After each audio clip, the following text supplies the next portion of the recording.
What is the difference between audio and video podcasts? In this mini-series, we're going to find out and see if you need to change.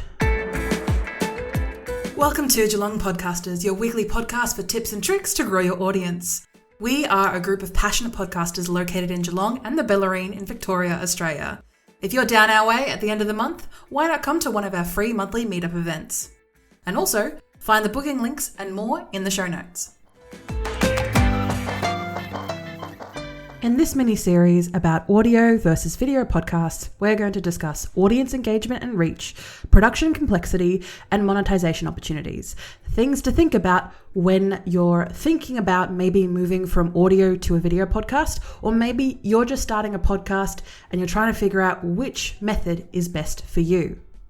Let's start off with audience engagement and reach, because the audience and the listenership or the viewers of a podcast are the most important factors when making a podcast. Let's first start with audios and then we'll go to video podcasts. With audio podcasts, as you can probably imagine, because if you're listening to this, you're listening to a podcast, they are focused on convenience. You can listen to podcasts when you're doing other tasks, multitasking, commuting, exercising, fixing things around the house, doing chores. You have a lot more flexibility when producing a podcast like this for your listeners to be able to listen to you while doing other things. It's more accessible for passive listening and usually means more engagement from those listeners. It is easier to consume anywhere and usually, and most times, can have a more larger established audience because of this passive convenience. And as you can imagine, it is a lower production costs in producing these type of content because you only need to think about the audio element compared to video podcasts where there is a lot more to think about because you've got other elements such as a visual and other methods involved. The cons to audio podcasts, as you can probably imagine, are limited to auditorily engagement because if people can't listen to your podcast, that's all you've got because it's an audio podcast. And there are no visual cues for branding or storytelling outside of, say, album cover art or maybe some images that you put in your show notes.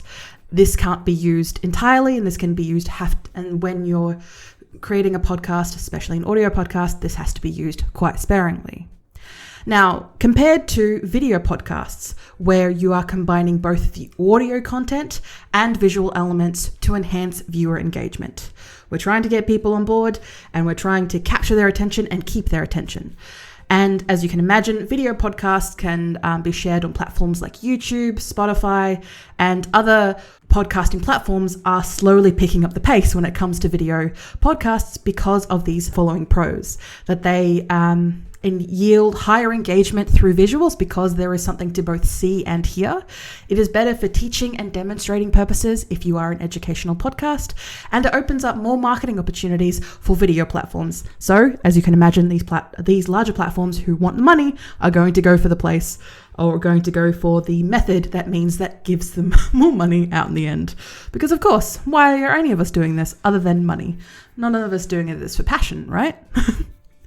But as you can imagine, this comes with a couple of cons. The cons being that video, in general, is more expensive to produce because you have more equipment that is required, more elements to think about. It requires more effort in editing and presentation, and usually pre-production as well, because you have to think of both the visual and the auditory elements of said video podcast.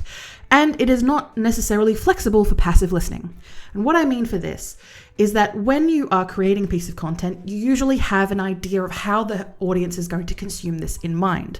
Therefore, this is going to dictate how you speak to the audience. If you talk about, hey, look at this thing here, and you start talking about the thing, not providing any descriptions or outlines of what you're actually talking about, as you can imagine, that will impact how people are listening and consuming the podcast overall. And of course, both platforms and both formats, I should say, have both their strengths and challenges, and both require an element of learning if you are new to the creating podcast genre. If you have some video skills and you've got the time and energy and equipment, why not give it a shot? You can always revert back to an audio-only podcast if that works for you, because your audience is flexible and your work is flexible. Make sure you check out the rest of this mini-series on audio versus video podcasts. and look forward to seeing you on the next podcast. Bye. This podcast is sponsored by me, Zoe, the Video Confidence Coach, connecting the dots of your personal brand with the power of video. See more in the show notes. Speaking of show notes, see all the show notes, including links, upcoming events, and details for this episode and many more in the episode description, or just go to vcc.training/Geelong-Podcasters. Make sure you tune in for next week.